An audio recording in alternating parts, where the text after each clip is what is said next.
অনুরোধ করে যুবক, প্লিজ যুবক, হৃদয়টাকে মেরে ফেলিও না। তুমি দেখো না, তোমার বয়স 22, 10 বছর বয়সে মা বলেছে স্কুলে যা, মাদ্রাসা যা, মানুষ হবি, ভবিষ্যৎ ভালো হবে।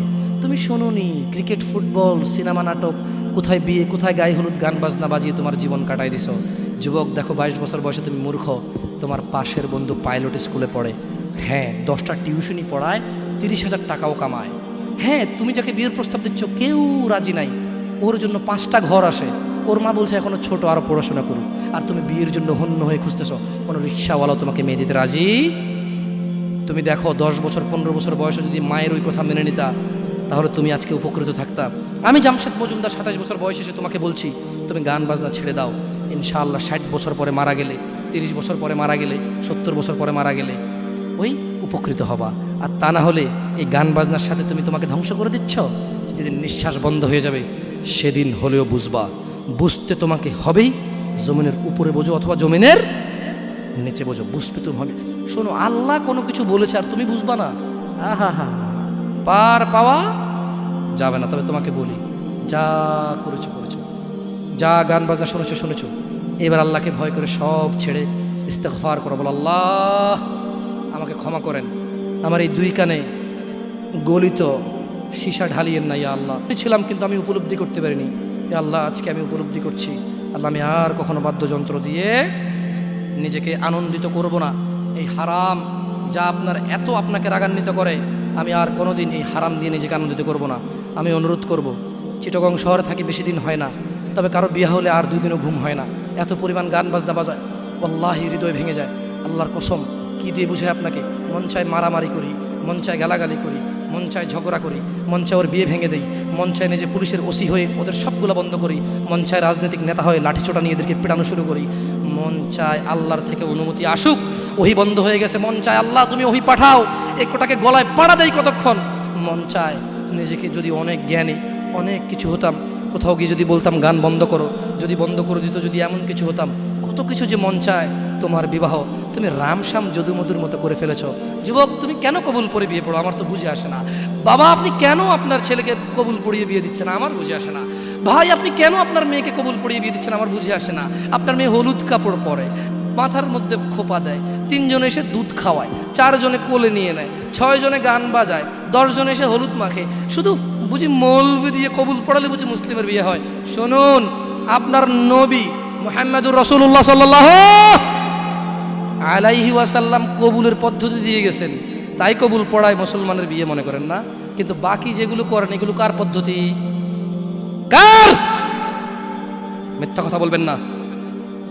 হুজুর ডেকে খুতবা পড়ে কবুল পড়ে বিয়ে কার পদ্ধতি? আল্লাহ নবীর। এই গান কার পদ্ধতি? কেন করতেছেন? ওটা তো আপনার বিয়ের অংশ, বিয়ে না হলে তো বাজাতেন না। বিয়েকে কেন্দ্র করে যেমন কবুল বলছেন, বিয়েকে কেন্দ্র করেই তো গানটা বাজাচ্ছেন। কয়জন নবীর উম্মত আপনি? আপনার নবীর নাম কি? আই এম আস্কিং ইউ, আপনার নবীর নাম কি? আমার নবীর নাম মুহাম্মদ রাসূলুল্লাহ সাল্লাল্লাহু আলাইহি ওয়াসাল্লাম। Who is the messenger of Allah for you? আপনার জন্য আল্লাহর নবী কে? কোন নবীর সুন্নত পালন করলেন গান বাজিয়ে? আপনার জন্য আমার বিল্ডিংটা ভেঙে পড়বে, বলে রাখি ছাড়বো না। আল্লাহ তুমি আমার ভাইদেরকে হিদায়াত দাও ইয়া আল্লাহ, ছাড়বো না। এই যে ভূমিকম্প হলো আপনার গান বাজনা বাজানোর কারণে। মুহাম্মদ সাল্লাল্লাহু আলাইহি ওয়াসাল্লাম কি মিথ্যা কথা বলে? কারা কারা হাত তোলেন তো যে মুহাম্মদ সাল্লাল্লাহু আলাইহি ওয়াসাল্লাম জানে না, মুহাম্মদ সাল্লাল্লাহু আলাইহি ওয়াসাল্লাম জানে না, এরকম কারা কারা স্বীকার করে? আল্লাহ নবী বলেছে যখন বাদ্যযন্ত্র বেড়ে যাবে, গায়িকারা সম্মুখে এসে নাচবে, তুমি অপেক্ষা করো, পাহাড়গুলো কেঁপে উঠবে, পৃথিবীটা নড়ে উঠবে।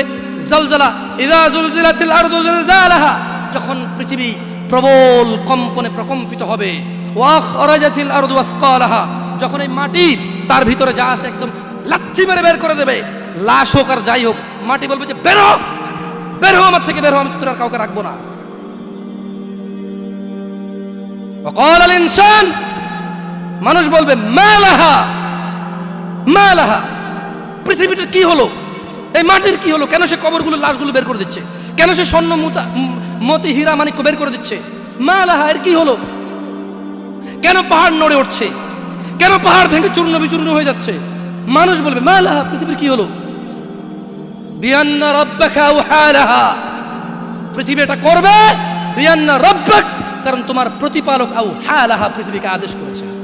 আপনি গান শোনেন, আমি শুনি না, আপনি গান বাজান, আমি বাজাই না। যখন চিটাগং নড়ে উঠলো ভূমিকম্পে, আপনার বাড়ির সাথে আমার বাড়িটাও বসছে। বন্ধ করেন এই জুলুম আমাদের উপর।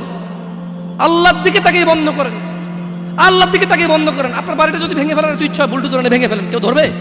কেউ জিজ্ঞেস করবে আপনাকে? আপনি গান বাজনা শুনে এভাবে পৃথিবীতে বিপর্যয় নিয়ে আসতেছেন। ইত্তাকিল্লাহ হাক্কা তুকাতিহ, আল্লাহকে ভয় করেন যেভাবে ভয় করা উচিত। ইয়া শাবাব, আহলুল মুনাফিক, নামধারী কিছু মুসলমান, এদের ফাঁদে পা দিও না। তারা চায় তোমরা নেশায় মত্ত হয়ে তোমরা তোমাদের জীবনটাকে জাহান্নামে উজাড় করে দাও। তারা চায় তোমরা শয়তানের ফাঁদে পা দিয়ে তোমরা আল্লাহ দ্রোহিতা এবং রাসূল দ্রোহিতায় মেতে ওঠো। অথচ আল্লাহ চায় তোমরা সফলতার দিকে আসো, আল্লাহ চায় তোমরা আল্লাহর ক্ষমার দিকে আসো, তোমরা সফল হও, আল্লাহ চায়। আল্লাহ সুবহানাহু ওয়া তাআলা বলেন, ইয়া আইয়ুহাল্লাযীনা আমানু ইন্নামাল খামরু ওয়াল মাইসির ওয়াল আনসাব ওয়াল আজলাম রিজসুম মিন আমালিশ শাইতান ফাজতানিবুহ লাআল্লাকুম তুফলিহুন। হে তোমরা যারা ঈমান এনেছো, মদ, জুয়া, মূর্তি পূজার বেধি ও ভাগ্য নির্ণয় গণকের কাছে যাওয়া শিরক, গণকের কাছে যাওয়া শিরক। ভাগ্য নির্ণয় করার শর্ত কেবল ঘৃণার বস্তু, শয়তানের কাজ, কাজেই তোমরা সেগুলো বর্জন করো। ফাজতানিবু, কাজেই তোমরা সেগুলো বর্জন করো। ইয়া শাবাব, হে মানুষ, তোমরা মদ, জুয়া, গান বাজনা, ভাগ্য নির্ণয় করে এরকম জিনিস থেকে বেঁচে থাকো। আল্লাহ বলছেন যে রিজসুম মিন আমালিশ শায়তান, এগুলো শয়তানের কাজ, এগুলো ইবলিসের কাজ। ফাজতানিবু, আল্লাহ বলছে হে আমার বান্দারা, ফাজতানিবু, এগুলো থেকে বেঁচে থাকো। কেন? লাআল্লাকুম তুফলিহুন, যাতে তোমরা জিতে যাও, যাতে তোমরা সফল হও, যাতে তোমরা জান্নাতি হও, যাতে তোমরা ভয়াবহ আগুন থেকে বেঁচে যাও। জাহান্নামের আগুন কি? নাযাআতাল লিশশাওয়া, চামড়া খসে দেবে, এটা হচ্ছে জাহান্নামের আগুন। জাহান্নামের আগুন থেকে বাঁচার দরকার আছে না নাই? এইভাবে এলোমেলো চলাফেরায় শুক্রবারের নামাজে গিয়ে বাকিও সব বাদ দিয়ে নামাজও পড়বো, সুদও খাবো। আরে বাস্তবতা এমন, এখনকার ঘুষখোররা বলে যে শোনেন 3 লাখের নিচে হবে না, আপনাকে বুঝাতে পারতেছি না, জোহরের টাইম চলে যাচ্ছে, দিলে দেন না দিলে যাই, নামাজ যাই। বড় আশ্চর্য, বড় আশ্চর্য। আরে ভাই, নামাজ আল্লাহর সাথে অপরাধ, ক্ষমাকারী কে? জানা আল্লাহর সাথে অপরাধ, ক্ষমাকারী কে? মদ পান আল্লাহর সাথে অপরাধ, ক্ষমাকারী কে? কিন্তু যার থেকে ঘুষ নিছেন, এটা কি আল্লাহর হোক না মানুষের হোক? ক্ষমাকারী কে? মানুষ, আল্লাহ না। আল্লাহ ক্ষমা করবে না, আল্লাহ নিজের উপরে হারাম করে দিয়েছে এটা। আপনি যদি বলেন যে আমি 3 দিন ভাত খাবো না, পারবেন? এই ওয়াদার উপর থাকতে পারবেন? নাকি খিদের জ্বালা খেতেই হবে? আল্লাহ এতটাই ক্ষমতাবান, তিনি যদি বলেন যে আমি এটা করব না, তিনি এটা না করে থাকতে পারেন। অনেকে বলে যে আল্লাহ চাইলে পুরুষেরটাকে মহিলা বানাইতে পারবে। আমরা বলি যে আল্লাহ চাইলে সবই পারবে, কিন্তু আল্লাহ এখানে বলেছে যে আমি চাইবই না এটা। আর আল্লাহ এত ক্ষমতাবান, আমি এটা করব না বলে পৃথিবীর কেউ জোর করে ওনাকে করাইতে পারবে না।